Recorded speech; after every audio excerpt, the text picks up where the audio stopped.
வணக்கம். திசைகளின் 5 மணி செய்திகள். காஜாங்கில் போலீசாருடன் துப்பாக்கிச் சண்டை. 30 குற்ற பின்னணி கொண்ட 2 கொள்ளையர்கள் சுட்டுக் கொலை. ஸ்லாங்கூர் காஜாங் அருகே நேற்று இரவு போலீசாருடன் ஏற்பட்ட துப்பாக்கிச் சண்டையில் உள்ளூரை சேர்ந்த 2 கொள்ளையர்கள் சுட்டுக் கொல்லப்பட்டதாக புக்கிட் அமான் குற்ற புலனாய்வுத்துறை இயக்குநர் டத்து எம் குமார் முத்துவேலு தெரிவித்தார். நேற்று இரவு 9:10 மணியளவில் புக்கிட் அமான் D9 பிரிவினர் தீவிர குற்ற தடுப்பு பணியில் ஈடுபட்டிருந்த போது பாங்கி பகுதியில் சந்தேகத்திற்கு இடமான முறையில் நடமாடிய புரோட்டான் வீரா காரை நிறுத்த முற்பட்டனர். ஆனால் காரை நிறுத்தாமல் வேகமாக ஓட்டிச் சென்ற சந்தேக நபர்கள் போலீஸ் வாகனத்தின் மீது மோதிவிட்டு துப்பாக்கிச் சூடு நடத்தினர். தற்காப்பிற்காக போலீசார் திருப்பி நடத்திய துப்பாக்கிச் சூட்டில் காரில் இருந்த 25 மற்றும் 46 வயதுடைய 2 கொள்ளையர்களும் சம்பவ இடத்திலேயே உயிரிழந்தனர். அவர்களிடம் நடத்தப்பட்ட சோதனையில் .38 ரக ரிவால்வர் துப்பாக்கி ஒன்று, 6 தோட்டாக்கள், 4 வீச்சரிவாள்கள், பூட்டுடைக்கும் கருவிகள் மற்றும் மாற்று வாகன எண்கள் ஆகியவை பறிமுதல் செய்யப்பட்டன என்று இன்று காஜாங் போலீஸ் தலைமையகத்தில் நடத்திய செய்தியாளர்கள் கூட்டத்தில் டத்து குமார் இதனை தெரிவித்தார். Suspek kemudian bertindak melepaskan tembakan ke arah pasukan polis dari arah dalam kenderaan yang dinaiki bagi telah bertindak menembak polis dan bagi menghentikan ancaman tersebut pihak polis terpaksa berbalas tembakan. Dan apabila ancaman tersebut berjaya diberhentikan, pemeriksaan lanjut telah dibuat pada kenderaan atau tempat tersebut dan dapati 2 lelaki, satu pemandu dan satu duduk sebelah pemandu dalam keadaan cedera, dan pemeriksaan lanjut turut menjumpai barang-barang seperti berikut. Satu pucuk senjata api jenis revolver .38 Smith & Wesson, 6 butir peluru, 3 butir kelongsong peluru, 4 bilah parang, pakaian, topeng muka dan sarung tangan, peralatan pecah rumah iaitu kuku kambing, tukul besi, pemutah skru. கொல்லப்பட்ட இருவரும் ஆயுதமேந்திய கொள்ளை, வீடு புகுந்து திருடுதல் உட்பட சுமார் 30 முந்தைய குற்ற பின்னணிகளை கொண்ட தீவிர கொள்ளையர்கள் ஆவர். இவர்கள் நெடுஞ்சாலைகளுக்கு அருகில் உள்ள வீடுகளை குறிவைத்து முகமூடி அணிந்து ஆக்ரோஷமாக கொள்ளையடிப்பதையே தங்களின் பாணியாக கொண்டிருந்தனர். இன்னும் தலைமறைவாக உள்ள இக்கும்பலைச் சேர்ந்த மற்ற உறுப்பினர்களை போலீசார் தீவிரமாக தேடி வருகின்றனர் என்று டத்து குமார் குறிப்பிட்டார். யயாசான் அக்கால்புடி லஞ்ச ஊழல் வழக்கில் துணை பிரதமர் டத்துஸ்ரீ அஹ்மத் ஜயீத் ஹமீடி தமக்கு வழங்கப்பட்ட DNAA எனப்படும் வழக்கில் இருந்து விடுவிப்பு முடிவிற்கு எதிராக மலேசிய வழக்கறிஞர் மன்றம் தொடுத்த வழக்கை அனுமதித்த அப்பீல் நீதிமன்ற தீர்ப்பை ரத்து செய்ய கோரி கூட்டரசு நீதிமன்றத்தில் மனு தாக்கல் செய்துள்ளார். ஜஹீத் ஹமீடிக்கு வழங்கப்பட்ட விடுதலை அல்லாத விடுவிப்பு முடிவை சட்ட ரீதியாக எதிர்க்க மலேசிய வழக்கறிஞர் மன்றத்திற்கு அனுமதி வழங்கிய அப்பீல் நீதிமன்ற தீர்ப்பை எதிர்த்தே இந்த புதிய மனு தாக்கல் செய்யப்பட்டுள்ளது. இந்த வழக்கில் இரண்டாவது பதிலளிப்பவராக உள்ள ஜஹீத் 1964 ஆண்டின் நீதித்துறை சட்டப்பிரிவு 96 கீழ் தேவையான நிபந்தனைகளை பூர்த்தி செய்யும் வகையில் 5 சட்ட கேள்விகளை முன்வைத்துள்ளதாக தகவல்கள் தெரிவிக்கின்றன. பொதுமக்களுக்கு முக்கியத்துவம் வாய்ந்த புதிய அரசியல் அமைப்பையோ அல்லது சட்ட கேள்விகளோ முதல் முறையாக எழுப்பப்படும் வழக்குகளுக்கு மட்டுமே கூட்டரசு நீதிமன்றத்தில் மேல்முறையீடு செய்ய அனுமதி வழங்கப்படும். இந்நிலையில் ஜஹீட்டின் வழக்கறிஞரான ஷாருல் ஃபஸ்லி கமருல் ஜமான் தேவையான வழக்கு ஆவணங்களை நேற்று கூட்டரசு நீதிமன்ற பதிவகத்தில் தாக்கல் செய்ததாக குறிப்பிட்டுள்ளார். இதனிடையே முதல் பதிலளிப்பவரான அட்டர்னி ஜெனரலும் அடுத்த வாரம் தனியான மேல்முறையீட்டு மனுவை தாக்கல் செய்ய உள்ளதாக கூறப்படுகிறது.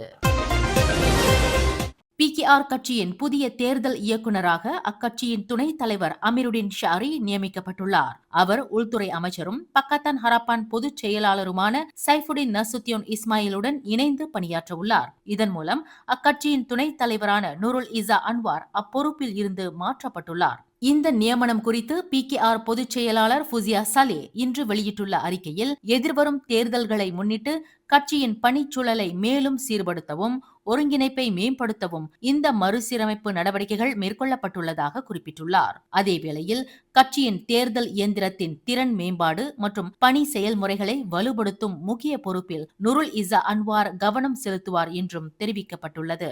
மேலும் அடிப்படை உறுப்பினர்களின் திறனை வளர்த்தெடுப்பதன் மூலம் PKR கட்சியின் வலிமை அனைத்து நிலைகளிலும் தொடர்ச்சியாக கட்டி எழுப்பப்படும் என்றும் ஃபுசியா சலே தெரிவித்துள்ளார்.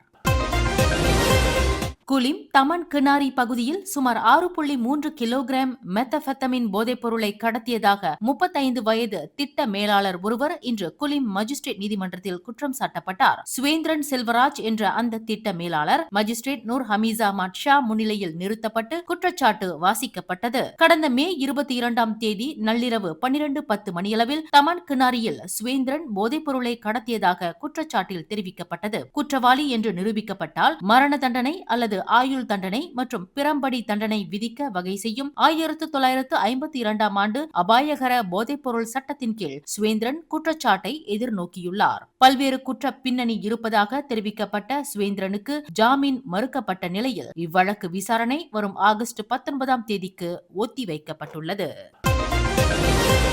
தஞ்சோங் மலிம் உப்சி பல்கலைக்கழகத்தில் பயிலும் B40 பிரிவைச் சேர்ந்த இந்திய மாணவர்களுக்கு உதவும் பொருட்டு முதல் கட்ட நிதியாக 25,000 ரிங்கிட் வழங்கப்படும் என்று பேரா மாநில ஆட்சிக்குழு உறுப்பினர் டத்தோ சிவனேசன் தெரிவித்தார்.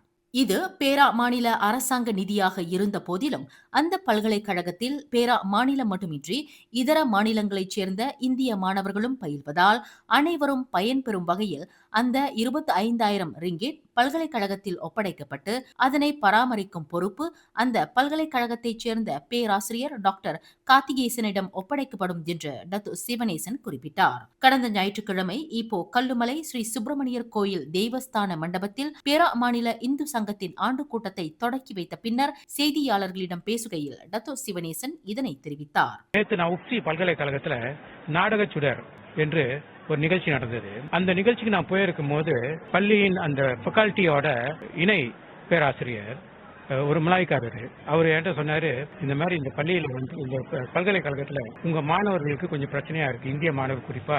ஏன்னா அந்த B40 மாணவர் நிறைய இங்க இருக்கிறாங்க. அவங்களுக்கு வந்து பொருளாதார ரீதியா வந்து சில சிக்கல்கள் இருக்கு. ஆனா வந்து இப்ப முஸ்லீம் மாணவர்கள்னா அவங்களுக்கு அந்த பிரச்சனை இல்லை. ஏன்னா இஸ்லாமிய இலாக்காக்கள்லாம் நிதி கொடுக்குறாங்க. உங்க மாணவர்களுக்கு அந்த மாதிரி நிதி இல்லைன்னாங்க. நேற்று இரவே வந்துட்டு ஒரு அறிவிப்பு செஞ்சேன். அதாவது வந்து முதற்கட்ட நிதியா 25,000 ரிங்கிட் அந்த உப்சி மாணவர்களுக்கு வழங்கப்படும். அது பல்கலைக்கழகத்திலும் ஒப்படைக்கப்படும். அதை பராமரிப்பாளர் வந்து துணை ப்ரொஃபசர் டாக்டர் கார்த்திகேசன் பொறுப்புல வந்துட்டு அந்த விஷயத்தை வந்து கவனிப்பாரு. ஆக உப்சி மாணவர்களோட பண சிக்கல் ஓரளவுக்கு உடனடியா பூர்த்தியாகும். நீண்ட காலம் வேணும்னா அரசாங்கம் வந்துட்டு ஒரு சிறப்பு நிதி வந்து உப்சி பல்கலைக்கழக மாணவர்களுக்கு ஒதுக்கீடு செய்வாங்க. இந்த நிதி வந்துட்டு நான் வந்து சொல்லியிருந்தேன், அது வந்து பார்க்க போனா பேராக் மாணவர்களுக்கு மட்டும் தான் போகணும். ஆனா அங்க பேராக் மாநிலத்தை சேர்ந்த இந்திய மாணவர்கள் மட்டும் படிக்கல, மித்த மாநிலத்தை சேர்ந்த ஏழை இந்திய மாணவர்கள் அங்க படிக்கிறாங்க.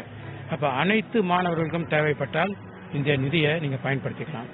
இதுதான் மலேசியாவில் முதல் முறையா ஒரு மாநில அரசாங்கம் கேட்டவுடன் உடனடியா இந்த நிதி ஒதுக்கீடு செய்தது. இதுதான் முதல் முறை. இந்திய மாணவர்களுக்கான நீண்டகால அடிப்படையிலான நிதி உதவிக்கு அரசாங்கம் ஒரு சிறப்பு நிதியை ஒதுக்குவது குறித்து பரிந்துரைக்கப்படும் என்று டத்து சிவனேசன் குறிப்பிட்டார். புகிட் சங்காட் ஆசா பகுதியில் மலை ஏற்றத்தின் போது மாயமான நூர் இசாத்தி ஹுமைரா அசிசுல் என்ற 19 வயது இளம்பெண் கடந்த 4 நாட்களாக தேடப்பட்டு வந்த நிலையில் இன்று உயிர் இழந்த நிலையில் மீட்கப்பட்டுள்ளார். சமூக ஊடகத்தில் பலராலும் பகிரப்பட்டு அவர் நலமுடன் இருக்க பிரார்த்தனைகள் மேற்கொள்ளப்பட்டு வந்த நிலையில் அவரது இறப்பு செய்தி பலரையும் அதிர்ச்சிக்குள்ளாக்கியுள்ளது. இன்று காலை 11:59 மணியளவில் புகிட் சங்காட் ஆசா மலைப்பாதையில் மீட்பு குழுவினர் அப்பெண்ணின் உடலை கண்டறிந்ததாக ஸ்லாங்கூர் தீயணைப்பு மற்றும் மீட்புத்துறையின் உதவி நடவடிக்கை இயக்குனர் அமட் முக்லிஸ் முக்தார் தெரிவித்துள்ளார். அப்பெண் கடைசியாக காணப்பட்ட இடத்தில் இருந்து சுமார் 500 மீட்டர் தொலைவிலும் கட்டுப்பாட்டு மையத்தில் இருந்து 1 கிலோமீட்டர் தூரத்திலும் அவரது சடலமானது மீட்கப்பட்டுள்ளது. கடந்த சனிக்கிழமை காலை 10:50 மணியளவில் குடும்பத்தினருடன் புகிட் சங்காட் ஆசா மலையில் இருந்து இறங்கிக் கொண்டிருந்த நூர் இசாத்தி ஹுமைரா அசிசுல் வெப்பமும் சோர்வும் காரணமாக குடும்பத்தினரை விட்டு சற்று தூரம் முன்னதாக நடந்து சென்றதாக கூறப்படுகின்றது. அதன் பின்னர் அவர் மாயமானதாக குடும்பத்தினர் தெரிவித்துள்ளனர். இந்நிலையில் மீட்கப்பட்ட அவரது சடலமானது சவ பரிசோதனைக்காக கொலகுபுபாரு மருத்துவமனைக்கு அனுப்பி வைக்கப்பட்டுள்ளது.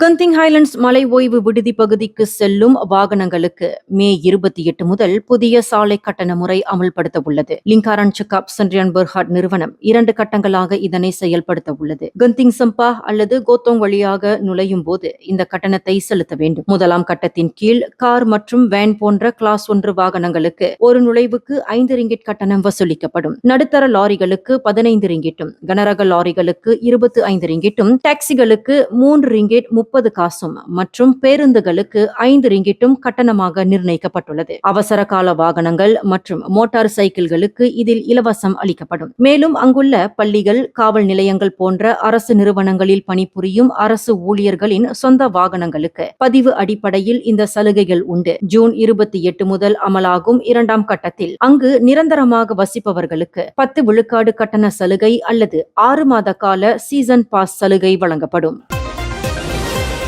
அலோஸ்டாரில் தனித்து வாழும் தாய் ஒருவரை கழுத்தில் கத்தியால் குத்தி கொலை செய்ய முயன்றதாக குற்றம் சாட்டப்பட்ட ஹில்ஹாம்னி படருடின் என்ற 32 வயதான நில முகவரை மனநல பரிசோதனைக்கு அனுப்ப அலோஸ்டா செஷன்ஸ் நீதிமன்றம் உத்தரவிட்டுள்ளது. நீதிபதி அண்ட் பிரிசிலியா ஹேமா மாலினி முன்னிலையில் இன்று ஆஜர்படுத்தப்பட்ட அந்நபர் மீது குற்றவியல் சட்டம் பிரிவு 307 ஒன்றின் கீழ் கொலை முயற்சி குற்றச்சாட்டு சுமத்தப்பட்டது. எனினும் அந்நபர் தன் மீதான குற்றச்சாட்டை மறுத்து விசாரணை கோரினார். இதனிடையே அவரது வழக்கறிஞரான ஹக்கீம் ஹம்ரான் முன்வைத்த மனுவை ஏற்ற நீதிபதி குற்றஞ்சாட்டப்பட்டவரை மனநல மதிப்பீட்டிற்காக பேரா மாநிலம் தஞ்சோங் ரம்புத்தானில் உள்ள பஹாகியா உலுகிந்தா மருத்துவமனையில் மனநல பரிசோதனைக்கு அனுப்ப அனுமதி வழங்கினார். கடந்த மே 17ஆம் தேதி இரவு 9:19 மணியளவில் அலுஸ்டா திதி கஜா பகுதியில் உள்ள ஓர் உணவகத்திற்கு வெளியே உள்ள வாகன நிறுத்தும் இடத்தில் இல்ஹாம்னி படருடின் அக்குற்றத்தை புரிந்ததாக குற்றப்பத்திரிகையில் குறிப்பிடப்பட்டுள்ளது.